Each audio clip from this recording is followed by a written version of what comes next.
नमस्कार, सुबह के 10 बजने वाले हैं। वक्त है अपना बिहार का। आपके साथ मैं हूं शिप्रा झा।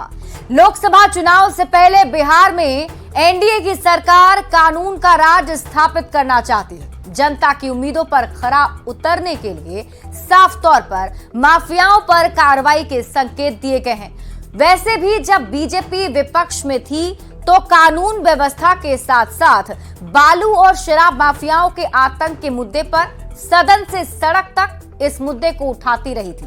अब सत्ता की डोर थामते ही बीजेपी ने शराब, जमीन और बालू माफिया को साफ संदेश दे दिया है कि माफिया पलायन करेंगे या फिर सरेंडर करेंगे। उप मुख्यमंत्री सम्राट चौधरी ने कहा कि बिहार में माफिया राज खत्म होगा। उन्होंने बिहार के डीजीपी को स्पष्ट निर्देश दिए हैं कि किसी की ना सुने और बिहार से माफियाओं का सफाया करें। सम्राट चौधरी ने कहा कि बिहार में 3 माफिया हैं: बालू माफिया, शराब माफिया और जमीन माफिया। बिहार में 80% क्राइम की वजह ये तीनों ही हैं। तो बिहार एक अच्छे कानून व्यवस्था वाला राज्य हो, इसकी चिंता उनकी सरकार को है। इतना ही नहीं, डिप्टी सीएम विजय सिन्हा ने भी कहा है कि खनन माफिया को लेकर सरकार काफी सख्त है और सीएम ने सख्त कार्रवाई के निर्देश भी दे दिए हैं। तो खनन माफिया को खत्म किया जाएगा। ऐसे में कहा जा सकता है कि एनडीए का एजेंडा साफ है। क्या चुनाव से पहले माफिया राज होगा? साफ। 3 माफियाज हैं बिहार में: बालू माफिया, शराब माफिया और जमीन माफिया। 80% क्राइम यही है और इन तीनों को हर हालत में खत्म करना है, इसमें कहीं दो मत नहीं। और ये तीनों माफिया जब तक रहेंगे तब तक समाज का भलाई हो ही नहीं सकता। मैंने तो अभी ही डीजीपी बिहार को बुलाया है। हर हालत में लॉ एंड ऑर्डर हमको अच्छा चाहिए, कुछ नहीं, किसी का मत सुनो। मैं मुख्यमंत्री जी को भी आग्रह करते रहा, किसी का नहीं सुनना, हमारी भी बात मत सुनना। लेकिन बिहार एक अच्छे कानून व्यवस्था वाला राज्य हो, रूल ऑफ लॉ हो, गरीबों को रक्षा मिले, महिलाओं को सुरक्षा मिले, इसकी चिंता हमको अभी कर। देखिए, खनन विभाग के अंदर ये माफिया लोगों का जिस तरह से वर्चस्व है उसको रोकना मुख्यमंत्री जी का निर्देश है। और ये खनन माफिया में ज्यादातर वो लोग हैं जो कहीं न कहीं बिहार के अंदर अराजकता लाते हैं।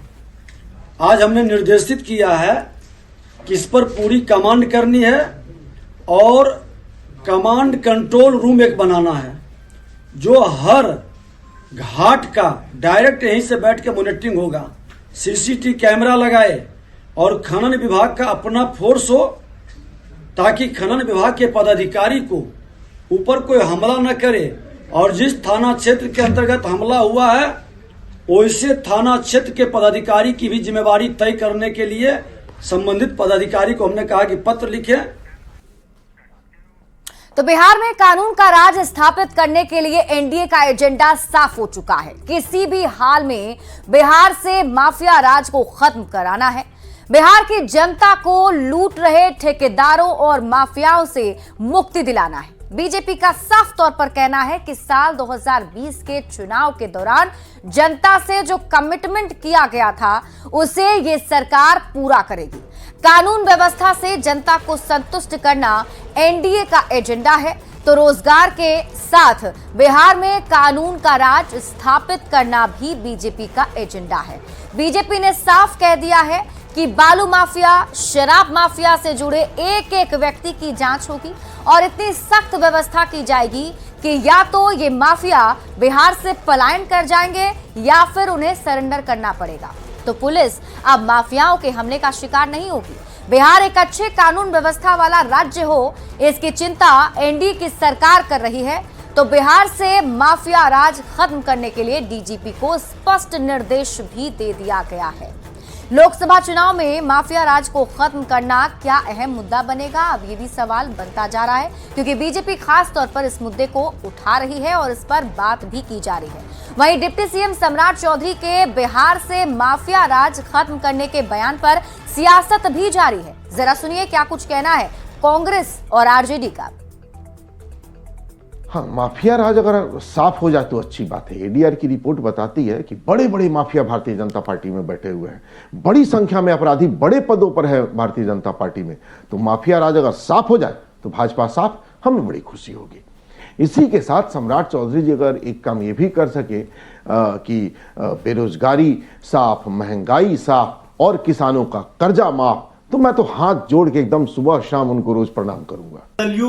या भारतीय जनता पार्टी ने न तो शराब माफियाओं पर कार्रवाई की, न बालू माफियाओं पर कार्रवाई की, और आप कहते हैं कि हम बिहार से माफियाओं का, हम माफिया राज का अंत कर देंगे। जो आपके साथ हैं, जो आपके राजनीति को कहीं ना कहीं मजबूती प्रदान करने में आपके सहयोगी बने हुए हैं, और आपके उस राजनीति को कैसे आगे बढ़ा रहे हैं, ये बिहार और देश की जनता देख रही है। इसलिए माफियाओं पर कार्रवाई की बात हास्यास्पद के अलावा कुछ नहीं है, क्योंकि जिन लोगों पर कार्रवाई की बात कर रहे हैं वो सत्तारूढ़ दल के साथ बने हुए हैं। यह बात सर्वविदित है कि आदरणीय नीतीश कुमार जी ने जब से बिहार में सत्ता की बागडोर संभाली है, कानून के राज को स्थापित किया है। क्राइम के साथ नो कॉम्प्रोमाइज की नीति ही उनकी टीआरपी रही है। एक से एक क्रिमिनल्स को जेल की सलाखों के पीछे जाना पड़ा है। इसके कई उदाहरण हमारे सामने हैं। आज के समय में भी कोई माफिया ये सोचे कि बिहार में रहकर उसका मनोबल बढ़ जाए तो यह संभव नहीं है। चाहे जमीन माफिया हो, बालू माफिया हो, शराब माफिया हो, सब पर कार्रवाई की गई है। प्रशासन को सरकार की तरफ से भी सख्त निर्देश है कि कहीं कोई गड़बड़ी होती है उस पर कठोरतम कार्रवाई सुनिश्चित की जाए। यही कारण है कि बिहार के लोगों को नीतीश कुमार जी के नेतृत्व में चल रही सरकार पर अटूट विश्वास है। बिहार में एनडीए सरकार में सुशासन कायम होगा और माफिया राज का अंत होगा। माफियागिरी करने वाले या तो अपना धंधा छोड़ देंगे या फिर उनकी जगह जेल में होगी। माननीय उप मुख्यमंत्री सम्राट चौधरी जी ने ऐलान कर दिया है कि एनडीए सरकार बिहार को माफिया राज से मुक्ति दिलाएगी। इस ऐलान से महागठबंधन के घटक दलों के कई नेताओं की नींद उड़ गई है। असल में महागठबंधन माफियाओं का कुनबा है, जिसमें बालू माफिया, शराब माफिया और जमीन माफिया शामिल है। बिहार में 80% अपराध इन्हीं तीनों की वजह से होता है। और हमारे साथ पटना संवाददाता अमित कुमार अधिक जानकारी के साथ लाइव जुड़े हुए हैं, सीधे उनका रुख कर लेते हैं। अमित, जिस तरीके से बीजेपी बार बार माफिया राज खत्म करने की बात उठा रही है, इससे साफ हो रहा है कि क्या लोकसभा चुनाव से पहले यही एक बड़ा मुद्दा होगा एनडीए सरकार का जनता के बीच जाने में? देखिए शिप्रा, बिल्कुल, क्योंकि अगर आप नजर डालें तो 2005 में जब नीतीश कुमार की सरकार आई थी, एनडीए की सरकार आई थी, तो उस समय जो यूएसपी थी और एजेंडा था वो यही था कि कैसे बिहार से अपराध का खात्मा किया जाए। जो बाहुबलियों की हनक है सत्ता में या फिर बिहार के विभिन्न जिलों में, तो वहां से कैसे उनका खात्मा किया जाए, और उसकी तस्वीर जो है वो लगातार देखने को मिली। और यही वजह रही कि बिहार की जो जनता है वो अपना पूरा मैंडेट जो है वो नीतीश कुमार को, एनडीए को दी थी, क्योंकि बिहार से जो बिहार का जो अपराधीकरण हुआ था उससे लोग त्रस्त थे और उससे मुक्ति चाहते थे। कहीं न कहीं एक बार फिर से वो तस्वीर जो है वो नजर आनी चाहिए, और इसी उम्मीद के साथ ये चुनावी एजेंडा हो सकता है। जिस तरह से सम्राट चौधरी हो या विजय सिन्हा ये कहते हुए नजर आए कि बिहार में जो माफिया राज है उसे हम खत्म करेंगे और उसके खात्मा की तैयारी जो है वो की जा रही है। निर्देश जो है वो डीजीपी को जारी कर दिए गए हैं। लेकिन सबसे बड़ी बात है कि जो बातें सम्राट चौधरी ने कही उस पर भी गौर करने की बात है कि सम्राट चौधरी ने साफ तौर पर कहा कि गरीबों को न्याय और महिलाओं की जो सुरक्षा, तो ये सबसे अहम जो है वो एजेंडा होगा। कहीं न कहीं जो महिलाएं जो हैं वो सुरक्षित महसूस करें। और हालांकि ये दावा लगातार नीतीश कुमार खुद करते हैं कि बिहार की जो तस्वीर है वो बदली है।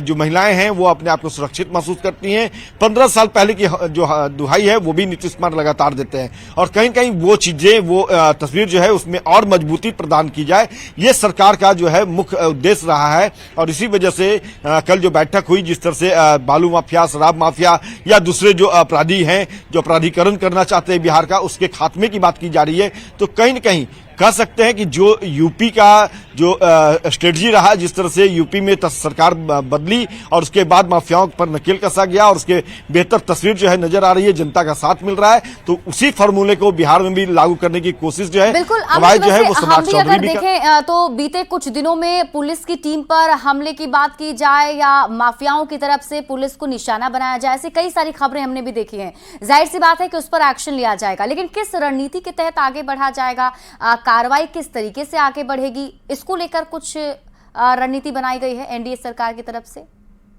अधिकारियों को, अधीनस्थों को, जवानों को एक लंबा वीसी उन्होंने किया था और कई तरह की बातें की थी कि आप अपराधियों के पीछे भागिए, अपराधी को भगाएंगे तो अपराध का खात्मा होगा, अगर नहीं भागते हैं तो अपराधी जो है वो आपको भगाएंगे। तो कई तरह की बातें हुई थी। हालांकि वो तस्वीर, वो भाषण जो है वो भाषण तक सीमित रही, वो तस्वीर में बदलाव नजर नहीं आया। लगातार जो है अपराध के ग्राफ जो है वो बढ़े हैं, कई संज्ञा अपराध के ग्राफ हो या कई अन्य अपराध हो, वहां पे जो ग्राफ बढ़ा है तो उसी को लेकर के सरकार चिंतित हुई है। और एक बार जब सरकार का जो बदलाव हुआ है, जो एनडीए की सरकार आई है, तो ऐसे में सम्राट चौधरी हनक के साथ कह रहे हैं कि वो नहीं चलेगी, सिर्फ भाषण पिलाने से काम नहीं चलेगा, बल्कि उसे इम्प्लीमेंट कीजिए, तस्वीरों में लाइए और जो माफिया राज कायम हुआ है बिहार के अंदर, जो शराब माफिया हो, बालू माफिया हो, अन्य अपराधी हो, उनको कुचलिए, उनके जो हौसले बुलंद हैं उसको नस्तानबूद कीजिए। अगर नहीं करते हैं तो निश्चित तौर पर कार्रवाई की जाएगी, सरकार अपने स्तर से कार्रवाई करेगी। लेकिन ये देखना यहाँ पे अहम होगा कि जो बातें कही गई है वो कितने हद तक धरातल पर उतरती हुई नजर आएगी। क्योंकि आप याद कीजिए, चाहे छपरा हो, चाहे वो गोपालगंज हो, पूर्णिया हो, गया हो, औरंगाबाद हो, नालंदा हो, जो गृह जिला है मुख्यमंत्री का, इन सभी जिलों में लगातार जो अपराधियों का मनोबल जो है वो बढ़ता हुआ नजर आ रहा है। बालू सिंडिकेट की बात बिल्कुल अमित, आप जिन जिलों का जिक्र कर रहे हैं और हमने भी देखा है कई बार पुलिस की टीम पर हमला माफियाओं की तरफ से किया गया है, कई पुलिसकर्मियों की इसमें जान भी गई है। देखना होगा एनडीए सरकार